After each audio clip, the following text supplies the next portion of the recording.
শাকিব খানের নিরাপত্তা একটা সাবজেক্ট আজকে বেশ কদিন যাবৎ ভাইরাল। আমাকে অনেকেই, আমার যারা হিতাকাঙ্ক্ষী শুভাকাঙ্ক্ষী আছেন, অনেকেই যারা সাকিবিয়ান আছেন, আমাকে শুধুমাত্র মেসেজেই নয়, আমার মেসেঞ্জারে ফোন করে, আমার হোয়াটসঅ্যাপে ফোন করে বলতেছে যে ভাই এটা কি শুনতেছি শাকিব খানের নিরাপত্তা। আপনারা জানেন শাকিব খানের নিয়ে কোনো মানে খারাপ সংবাদ শুনলে বা ভালো সংবাদ শুনলে সাকিবিয়ানরা কেমন হয়ে যায়।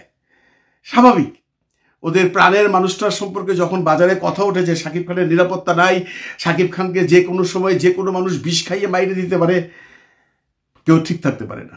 বিশেষ করে যে অরিজিনাল সাকিবিয়ান, বিশেষ করে যে সাকিবের ভক্ত। আমি আপনাদের জ্ঞাতার্থে কিছু কথা বলি, তাহলে আপনারা কিছুটা এলেও নিশ্চিন্ত হবেন। দেখেন এই কথাটা কে বলছেন? এই কথাটা বলছেন জনাব তাবিজ ফারুক। ওনার অনেক কিছু ঘাটাঘাটি করলাম, ওনাকে খুঁজে পেলাম অনলাইনে, যে উনি হিরো আলমের সাথে থাকেন। এই লাস্ট যে দুষ্টু কোকিলা গানটা করছেন হিরো আলম, ওইটার উনি ড্রেস ডিজাইন করছেন। উনি নিজেই বলতেছেন, আপনারা হিরো আলম পেজে গিয়ে দেখবেন তাবিজ ফারুক সাহেব ওখানে আছেন। ওনার নামটাও কিন্তু মারাত্মক, তাবিজ ফারুক নাকি তবিজ ফারুক। তাবিজ যদি হয়ে থাকে তাহলে তো তাবিজ কবর যদি বসেই। দেখ, উনি যে কথাটা বলছেন ওনাকে অসংখ্য ধন্যবাদ, যে উনি ঠিক সময় মতো ভাইরাল হয়ে গেছেন। কারণ তুফান সুপার ডুপার হিট, আমরা সবাই তুফান নিয়ে আলোচনা করতেছি, নতুন কি আছে। উনি কিন্তু ভাইরাল মাস্টার। এবং এই যে আমি ভিডিও বানিয়ে দিচ্ছি না, আমার এ নিয়ে সে কথা বলবে। দেখেন আমি ইন ফিউচারের কথা অ্যাডভান্স বলে দিলাম। উনি ভাইরাল হতে চায়, উনি ভাইরাল হওয়ার জন্য এমন একটা সাবজেক্ট বাজারে ছাইড়া দিছে রে ভাই, বহুত চালু মাল যে শাকিব খানকে কেউ না কেউ পানির মধ্যে বিষ খাওয়াইয়া বা অমুক খাওয়াইয়া মাইরা ফেলাইব। বন্ধুরা, যারা সাকিব ভক্ত আছেন বা যারা সাকিবিয়ান আছেন, তাদের উদ্দেশ্যে বলতে চাই, ছোট একটা গল্প শুনে লাগে। কিছুদিন আগে সাকিব খানের সাথে একটা সিনেমা নিয়ে একটা কর্পোরেট লেভেলের, বেশ আপার ক্লাস কর্পোরেট লেভেলের হাই প্রোফাইলের একজন পার্টি সাকিব খানের সাথে একটা সিনেমা বানাবে। এটা সত্য ঘটনা, মিথ্যা কথা না। তো চলচ্চিত্র পরিচালক যিনি, উনি অ্যাপয়েন্টমেন্ট করলেন, ওনাকে সাকিব খান ছিলেন, ওনার সাথে সাকিব খানের কাজও হয়েছে আগে। ওনারা বসবেন এখন এক জায়গায়। তো যিনি প্রডিউসার, মানে যিনি ফাইন্যান্স করবেন, উনি ডাইরেক্টর সাহেবকে বললেন যে আমার তো একটা 5 স্টার স্ট্যান্ডার্ডের হোটেল আছে, ওখানে অনেক সিকিউরিটি আছে, মানে এমন বড় হোটেল, মানে আপনাদেরকে নাম বলা যাবে না, টোটালি সিকিউরড একটা প্লেস। এবং উনি যেহেতু ওনার আলাদা একটা বসার জায়গা আছে, একটা কেবিনের মতো আছে, ওইখানে তার সমস্ত লোকজন আছে। উনি সাকিব খানকে ওই ডাইরেক্টরের মাধ্যমে অফার দিলেন যে সাকিব সাহেব চলেন আমরা ওইখানে বসি। সাকিব সাহেব বসেন নাই। কি কারণে বসেন নাই আপনারা ভাইবা দেখেন। সাকিব সাহেব বলছে, না আমার একটা হোটেল আছে, আমার একটা জায়গা আছে, আমার একটা সিকিউরড প্লেস আছে, আপনারা ওইখানে আসেন, আমরা ওইখানে বসি। আমি প্রথম যে সিকিউরড প্লেসের কথা বললাম, সেই সিকিউরড প্লেসের যে মালিক, উনি এত সিকিউর থাকেন যে ওনার এখানে প্রতিটা জিনিস, প্রতিটা খাদ্য খাবার সব টেস্ট করা আছে।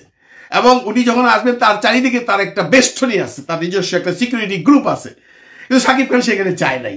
সাকিব খান আসছে তার যে পরিচিত জায়গা, তার যেখানে বসার কথা, তার জায়গায় এসছে। যাক, ওই ভদ্রলোক এসছেন, তারা মিটিং করেছেন, সেটা সাবজেক্ট না। আমি এই গল্পটা এই জন্য বললাম যে সাকিব খানকে গিয়ে আপনারা যদু মধু পাইছেন? যারা চিন্তা করতেছেন সাকিবিয়ানরা, সাকিব খানকে যে ডাকবো সাকিব খান সেখানেই চলে যাব? No no no no no no no. Shakib Khan তার নিজস্ব গণ্ডির বাইরে অনেকদিন যাবৎ চলাফেরা করে না। জি, যদি কোনো পার্টি তার সাথে কথা বলতে চায়, পার্টি যদি মোটামুটি হয় তার বাড়িতে যায়, পার্টি যদি আরো স্ট্যান্ডার্ড হয়, কোনো সুরক্ষিত জায়গায় যাইতে চায়, সেটা সাকিবের জায়গা হইতে হবে। মনে করেন আমি বললাম যে আমি শেরাটনে বুক করছি একটা বড় স্যুট, আসেন কথা বলি। নো, সাকিব যাবে না।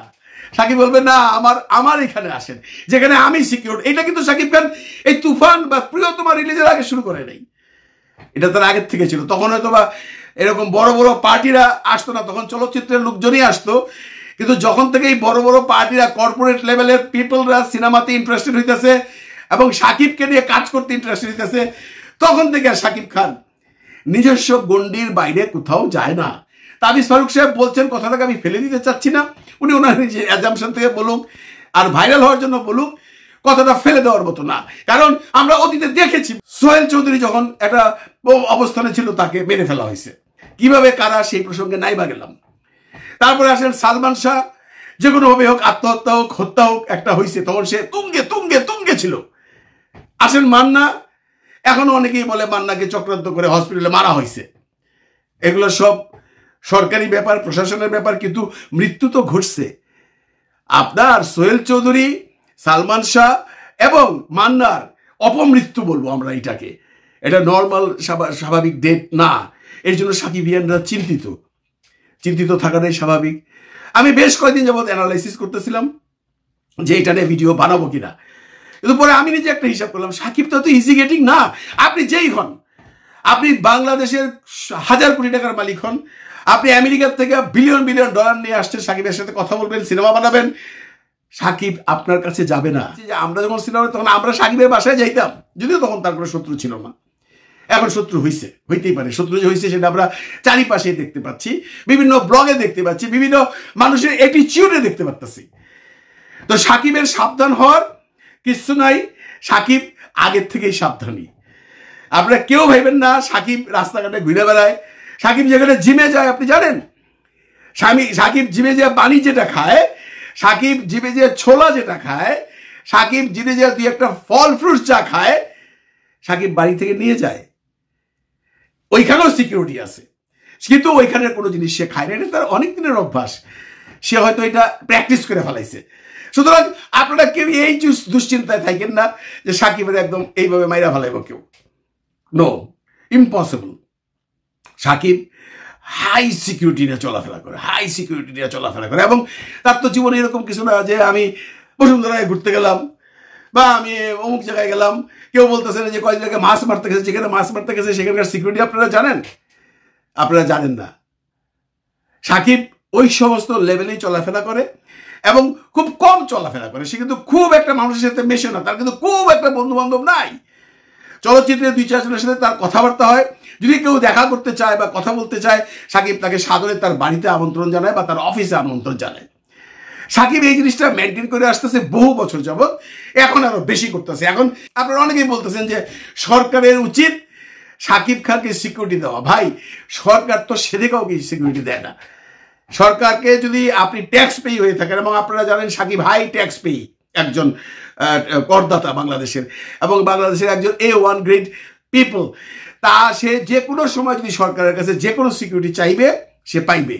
সে যদি বলে যে আমাকে 4টা পুলিশ দেন, কালকে দিয়ে দেবে সরকার। এটা সাকিবকে সরকারের কাছে চাইতে হবে। সরকার সেদে সাকিবকে বলবে না সাকিব তোমার কাছে 4টা পুলিশ দিলাম।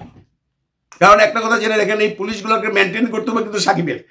কিন্তু সাকিব তো অলরেডি সিকিউরিটি মেনটেন করতেছে। আপনারা অনেকেই বলতে পারেন কই সাকিবের তো কোনো সিকিউরিটি দেখি না। জাহিদ খানের মতো, জাহিদ খান যখন যায় তো চারপাশে 4টা কালো স্যুট পরে বা কালো গেঞ্জি পরে 4-5 জন সিকিউরিটি যায়, সাকিবের তো দেখি না। সাকিব কিছু দেখায় না, সাকিবেরও সিকিউরিটি আছে। কোনদিন দেখছেন সাকিব পুরীতে যায় সময় সিকিউরিটিগুলো কোথায়?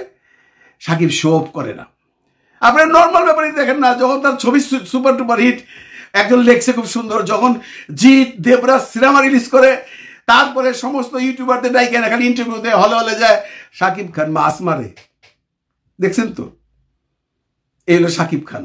তার সিকিউরিটি আছে, তার 100% সিকিউরিটি আছে। সরকারকে আবেদন যদি সে করতে হয়, সে যদি মনে করে করবে, সরকার যখন তখন দেবে। সরকারের কাছে অনেকেই আবেদন করতেছেন যে ভাই, গভর্নমেন্টকে বলতেছেন, মাননীয় প্রধানমন্ত্রীকে বলতেছেন যে আপনারা সিকিউরিটি দেন। সরকার সেদে কাউকে সিকিউরিটি দেয় না। সাকিব যদি ফিল করে সরকার দেবে, 100% দেবে। সাকিব সেই অবস্থানে এখনো আসে নাই, কারণ সাকিব তার নিজস্ব সিকিউরিটি নিয়ে ড্যামলি স্যাটিসফাইড। তার আশেপাশে যারা আছে তারা কোনোদিন সাকিবকে পানির মধ্যে বিষ দিবে না। সেই ইন্দিরা গান্ধীর মতো প্রমাণ দেখান আর যতগুলো বিশ্বের প্রমাণই দেখান যে নিজের লোক মারে, ওরা করবে না। আর এখানে মারামারির প্রশ্নটা, সাকিবিয়ানরা আপনারা দুশ্চিন্তায় আছেন আমি জানি, কিন্তু পরিস্থিতি এখন এই সেমনটি হয়নি। আর যদি পরিস্থিতি হয়েও থাকে, তারা সাকিবের এই চুলের একটা চুল ছিঁড়তে পারবে না। কারণ সাকিব তার নিজস্ব স্টাইলে চলাফেরা করে, নিজস্ব গণ্ডিতে চলাফেরা করে এবং নিজস্ব এলাকায় চলাফেরা করে। সুতরাং ডোন্ট ইউ ওয়ারি। তার চেয়ে সবচেয়ে বড় কথা হলো এই লাখো কোটি সাকিবিয়ানের দোয়া আছে তার সাথে, লাখো কোটি সাকিবিয়ানের দোয়া আছে সাকিব খানের সাথে। ওর উপরে আল্লাহর রহমত আছে। আল্লাহর রহমত যদি না থাকতো সাকিব খান এই জায়গায় আসতে পারতো না। সাকিব খান এই জায়গায় যে আসছে এর মূল কারণ আল্লাহর রহমত, লাখো কোটি সাকিবিয়ানের ভালোবাসা, দোয়া। আপনারা শুধু দোয়া করে যান, ভাইরাল কথাবার্তা শুনেন না, কোনো টেনশনে থাকেন না। আমি গ্যারান্টি দিয়ে আপনাদেরকে বললাম, যে গল্পগুলো করলাম 100% কারেক্ট গল্প করছি, এবং আপনাদের আশ্বস্ত করতে বাধ্য হইলাম যে আপনারা দুশ্চিন্তা করবেন না।